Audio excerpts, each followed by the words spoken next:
નમસ્કાર મિત્રો, hello education પર આપનું સ્વાગત છે। વિદ્યા સહાયક ભરતી વર્ષ 2026 માટેના ફોર્મ છે એ ભરાવાના શરૂ થઈ ગયા છે। કોઈ પણ ભૂલ વગર ફોર્મ કેવી રીતે ભરવું એ આજના વિડીયોમાં જોવાનું છે। ચેનલ પર નવા હોય તો ચેનલને સબસ્ક્રાઇબ કરી દેશો। વિડીયો સારો લાગે તો તમામ મિત્રો સુધી અવશ્ય શેર કરશો। ફોર્મ ભરતા પહેલા કેટલીક બાબતો છે એની તૈયારી કરીને રાખવી આવશ્યક છે। સૌથી પહેલા તો ઓનલાઈન જે ટેટની માર્કશીટ છે એ તમારી પાસે રાખવી, ત્યાર પછી જાતિ પ્રમાણપત્ર છે, નોન ક્રિમિલિયર સર્ટિફિકેટ છે, આ પણ તમારે સાથે રાખવાનું છે। સૌથી અગત્યનું કે તમામ ડિગ્રીના કેટલા પ્રયત્નો થાય છે વિદ્યા સહાયક ભરતીના જે ફૂલ નોટિફિકેશન છે એની અંદર દર્શાવેલું છે, તો એ પ્રયત્નોની સંખ્યા કેટલી છે એ પહેલા આપણે ગણીને રાખવાની છે। બની શકે કે તમારો જે પ્રયત્નોનું સર્ટિફિકેટ છે એમાં અને વિદ્યા સહાયક ભરતીમાં પ્રયત્નોની સંખ્યા એમાં વિસંગતતા રહે તો પણ આપણે ચિંતા કરવાની જરૂર નથી। તમામ ડિગ્રીના મેળવેલ ગુણ અને કુલ ગુણ કેટલા છે આ પણ નક્કી કરીને રાખવાનું છે। સેમેસ્ટર સિસ્ટમ હોય તો તમામ સેમેસ્ટરના ભેગા કરી લેવાના છે મેળવેલ ગુણ અને કુલ ગુણ, અને વાર્ષિક પરીક્ષા પદ્ધતિ હોય તો એને છેલ્લા વર્ષના મેળવેલ ગુણ અને કુલ ગુણ એ ધ્યાનમાં રાખવાના છે। આ બાબત ખાસ ધ્યાનમાં રાખવાની છે। તમામ ડોક્યુમેન્ટ છે એ ઓરિજિનલ કલર સ્કેનિંગ વાળા ફોટો પાડીને રાખવાના છે। ફોટો અને સહી છે એ જેપીજી અથવા જેપીજી ફોર્મેટમાં રાખવાનો છે। બાકીના તમામ ડોક્યુમેન્ટ છે એ પીડીએફ ફોર્મેટમાં આપણે તૈયાર કરીને રાખવાના છે। જેટલા પણ ડોક્યુમેન્ટ છે, ફોટો સહી તમામ 1 MB કે તેથી ઓછી સાઇઝમાં હોવા જોઈશે। બીજી અગત્યની બાબત કે ફોર્મ ભરતી વખતે તમે તમારી કેટેગરી પણ ચેન્જ કરી શકો છો। એવું નથી કે ટેટની પરીક્ષા આપી ત્યારે જે કેટેગરી રાખી એ જ રાખી શકાય, એવું નથી। તો આટલી વિગતો ફોર્મ ભરતા પહેલા તૈયાર રાખવી જરૂરી છે। આવો આપણે ફોર્મ ભરવાની શરૂઆત કરીએ। સૌપ્રથમ ગૂગલ ક્રોમ કે કોઈ પણ બ્રાઉઝર ઓપન કરી સર્ચ બારની અંદર DPE ગુજરાત આટલું લખીને સર્ચ કરશો એટલે આવી રીતે DPE ગુજરાત લિંક્સ આવી જશે, એના પર ક્લિક આપવાનું છે। ત્યાર પછી વિદ્યા સહાયક ભરતી ગુજરાતી માધ્યમ 2026 આવી જશે, એના પર ક્લિક આપવાનું છે। તમને આ રીતનું ન આવડે તો આ સીધી લિંક તમને આ વિડીયોના ડિસ્ક્રિપ્શનમાં આપી દઈશ, એટલે તમે સીધા અહીં આવી જશો। અહીં સૌપ્રથમ વેબસાઇટ પર આવો એટલે આપણે થોડા ઘણા જોઈ લેવાના છે મેનુ કઈ રીતના આપ્યા છે। અહીં ઉપર તમે મેનુ જોશો તો એડવર્ટાઇઝમેન્ટ, પછી હેલ્પલાઇન નંબર આપ્યા છે, વારંવાર પૂછાતા પ્રશ્નો પણ આપ્યા છે એટલે એ આપણે જોઈ લેવાના છે। ડોક્યુમેન્ટ વેરિફિકેશન માટેનું આપ્યું છે, અને ગવર્નમેન્ટ રિઝોલ્યુશન એટલે ઠરાવો જે પણ થયા હોય વખત એ ઠરાવો અહીં આપેલા છે। થોડું નીચે સ્ક્રોલ આપશો એટલે પહેલાં વેબસાઇટ આપણે નિરીક્ષણ કરી જ લઈશું। ફોર્મ સાથે જોડવાના આધારો પણ આપ્યા છે, વય મર્યાદા આપી છે એટલે એ પણ ચેક કરી લેવી જરૂરી છે। જાહેરાત તો ખરી જ, એ તો આપણે જોઈ જ છે, પરંતુ વિગતવાર જાહેરાત, વિગતવાર નોટિફિકેશન એ પણ આપી દીધું છે। તો આટલી વસ્તુ આપ્યું છે। અને નીચે તમે જુઓ તો જિલ્લાના ડોક્યુમેન્ટ વેરિફિકેશન કેન્દ્રની યાદી, આ અગત્યનું છે। ફોર્મ ભર્યા પછી અહીં કેન્દ્રની યાદી આપી છે। કોઈ પણ જિલ્લાનો કેન્દ્રમાં તમે ફોર્મ ભર્યા પછી જે ફોર્મ છે એ જમા કરાવી શકો છો, એટલે એવું નથી કે પોતાના જિલ્લામાં જ જમા કરાવવું, એવું હોતું નથી। હવે વેબસાઇટ પર આપણે પહેલી જ વખત આવ્યા હોય, ભલે અગાઉ વિદ્યા સહાયક ભરતીની અંદર રજિસ્ટ્રેશન કર્યા હોય, એ બધું ભૂલી જાઓ। અહીં નવેસરથી જ રજિસ્ટર પર ક્લિક આપી અને રજિસ્ટ્રેશન કરવાનું છે, તો રજિસ્ટર પર ક્લિક આપો। ત્યાર પછી અહીંથી પરીક્ષાનો પ્રકાર સિલેક્ટ કરી લો, ત્યાર પછી અહીં રાજ્ય સિલેક્ટ કરો, ભરતીનો પ્રકાર, ત્યાર પછી વિષયનો પ્રકાર, પછી અહીં ટેટ પાસ કર્યાનું વર્ષ। હવે બધા કહેતા હતા કે ભાઈ જૂની ટેટ માન્ય ગણાશે કે કેમ, અહીંથી જ આપણને ખબર પડી જાય કે 2023 અને 2025ની જે ટેટ છે એ જ માન્ય ગણાશે। એટલે અહીંથી ટેટ પાસ કર્યાનું વર્ષ, ટેટ નંબર એટલે ટેટનો સીટ નંબર નાખી દો, જન્મ તારીખ, ટેટનું માધ્યમ, ત્યાર પછી ઈમેલ આઈડી અહીં નાખવાનું છે। અહીં મોબાઈલ નંબર દર્શાવે છે તો નીકાળી દઉં છું।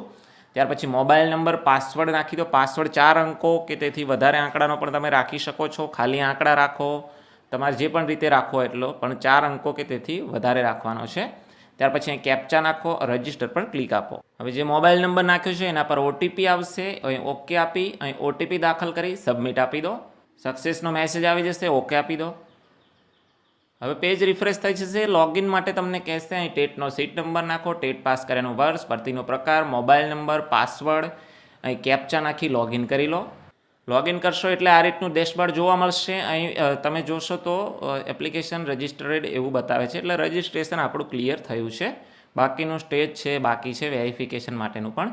અહીં સૌપ્રથમ આપણે એપ્લિકેશન ફોર્મ પર ક્લિક આપવાનું છે। અહીં ફોર્મ ભરતા પહેલાં આપની બધી લાયકાતના કુલ ગુણ અને મેળવેલ ગુણની ખાતરી કરી લો। જો આપને આ ખબર ના હોય તો આપની કોલેજ અથવા યુનિવર્સિટીનો સંપર્ક કરી મેળવી લો। ચોખ્ખું કહેવા માગે છે કે તમારી જેટલી પણ ડિગ્રી છે એના મેળવેલ ગુણ અને કુલ ગુણ તમને ખબર હોવા જોઈશે। ફરીથી તમને કહી દઉં છું, સેમેસ્ટર સિસ્ટમ હોય તો તમામ સેમેસ્ટરના ભેગા કરી અને તમામ સેમેસ્ટરના મેળવેલા અને કુલ ગુણ એ ભેગા કરી અને રાખવાના છે। વાર્ષિક પરીક્ષા પદ્ધતિ હોય તો છેલ્લા વર્ષના કુલ ગુણ અને મેળવેલ ગુણ ધ્યાનમાં લેવાના છે. ઓકે બટન પર ક્લિક આપી દો. હવે અહીં જોશો તો તમારે ટેટ સીટ નંબર બધું જ છે એ બ્લોક આવે છે. જન્મ તારીખની અંદર તમારે કોઈ સુધારા હોય તો એ તમે કરી શકો છો. જે ફોટો છે દેખાતો નથી તો આપણે ચિંતા કરવાની જરૂર નથી. નીચે તમે જોશો તો ભરતીનો પ્રકાર અને વિષય પણ આપી દીધો છે. અરજી કયા માધ્યમમાં કરવા માગો છો તો અહીંથી આપણે ગુજરાતી સિલેક્ટ કરી લેવાનું છે. નીચે સ્ક્રોલ આપો. હવે નીચે જોશો તો અહીં તમારું આખું નામ આવી ગયું હશે. ઘણા મિત્રોને અહીં કન્ફ્યુઝ હોય છે કે ટેટની માર્કશીટમાં ભૂલ છે, તો એઝ પર તમે 10માની માર્કશીટ નાખી શકો છો અને તમારે નામની અંદર કોઈ ચેન્જીસ હોય, દાખલા તરીકે પરિણીત મહિલાઓ હોય તો એમને ખાસ ચેન્જીસ હોય છે, તો તમારે મેરેજ સર્ટિફિકેટ રજૂ કરવાનું થાય છે. અને બીજા કોઈ પણ પ્રકારના ફેરફાર હોય તો એમને સોગંદનામું રજૂ કરવાનું થાય છે. તો અહીં નામમાં તમે ચેન્જીસ પણ કરી શકો છો, એ ખાસ ધ્યાનમાં રાખજો. જાતિ પસંદ કરવાની આવશે, મેલ ફિમેલ. ત્યાર પછી અરજદારની કેટેગરી. ઘણા મિત્રો આવો પણ ક્વેશ્ચન કરતા હોય છે. ટેટની જે પરીક્ષા આપી એ વખતે એમને કેટેગરી જે પણ સિલેક્ટ કરી હોય તમે અહીં પોતાની રીતે ચેન્જીસ કરી શકો છો. તમારે જે પણ કેટેગરી લાગુ પડતી હોય એના રિલેટેડ તમારે જાતિના પ્રમાણપત્રો આપવા પડશે. તમે પરિણીત હોય તો યસનો સિલેક્ટ કરો. શારીરિક ખોડખાપણ હોય તો એ પ્રમાણે યસનો સિલેક્ટ કરો. અહીં ખોડખાપણની અંદર તમે યસ સિલેક્ટ કરશો તો ઓટોમેટિક એનો પ્રકાર આવશે, પીએચ કેટેગરી આવશે, એની ટકાવારી કેટલી છે અને પ્રમાણપત્ર છે કે કેમ એ બધું આવશે. હવે એક સ્ટેપ નીચે આવશો એટલે મોબાઈલ નંબર માગે છે, ઈમેલ એડ્રેસ ઓટોમેટિક ફિલ થઈને આવી જશે. અહીં સરનામાની અંદર ફક્ત ને ફક્ત તમારું ગામનું નામ નાખો અથવા તો જે સોસાયટી હોય તો સોસાયટીનું નામ, મકાન નંબર, એવી રીતનું રોડ કયો છે એટલું જ નાખવાનું છે. બાકીનું જે છે તાલુકો જિલ્લો એ નીચે સિલેક્ટ કરવાનો આવે છે. તો અહીં જિલ્લો નાખી દો, તાલુકો નાખી દો, પિનકોડ નાખી દો, ગુજરાત રાજ્ય સિલેક્ટ કરી લો. ત્યાર પછી ઉમેદવાર જાતે માજી સૈનિક છે, યસનો સિલેક્ટ કરો. યસ સિલેક્ટ કરશો તો એના રિલેટેડ માહિતી માગશે. ત્યાર પછી અહીં ખાસ સરકારી શાળામાં ધોરણ 1 થી 5માં વિદ્યા સહાયક કે શિક્ષક તરીકે ફરજ બજાવો છો. આ ખાસ અગત્યનું છે. જો તમે ધોરણ 1 થી 5માં વિદ્યા સહાયક કે શિક્ષક તરીકે ફરજ બજાવતા હોય તો જ અને તમે એપ્લાય કરતા હોય તો જ અહીં યસ કરવાનું છે, બાકી નો જ કરવાનું છે. જે લોકોને અહીં ન આવે છે એમને એનઓસી કે રાજીનામું કે બોન્ડ એ કશું લાગુ પડતું નથી. જેમને યસ કરે છે એમને એનઓસી, બોન્ડ ને એ બધું લાગુ પડે છે.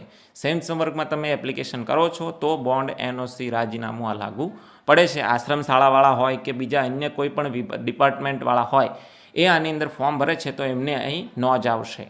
ત્યાર પછી અહીં HSCની ડિટેલ એટલે ધોરણ 12ની ડિટેલ માગે છે. બોર્ડનું નામ પસંદ કરી દો, પાસ થયાનું વર્ષ. બોર્ડના નામની અંદર તમને ના મળે તો અહીં અધર સિલેક્ટ કરી લેવાનું છે અને પછી તમે બોર્ડનું નામ પણ નાખી શકો છો. અહીં અધર સિલેક્ટ કરો એટલે અહીં બોર્ડનું નામ નાખવાનું આવશે. એવી રીતે અહીં પ્રવાસ સિલેક્ટ કરવાનો છે. ત્યાર પછી બેઠક નંબર, ટ્રાયલ, જેવી રીતે અહીં તમે જુઓ તો પહેલાં મેળવેલ ગુણ નાખવાના છે. 846 હું નાખું છું, એક્ઝામ્પલ તરીકે નાખું છું.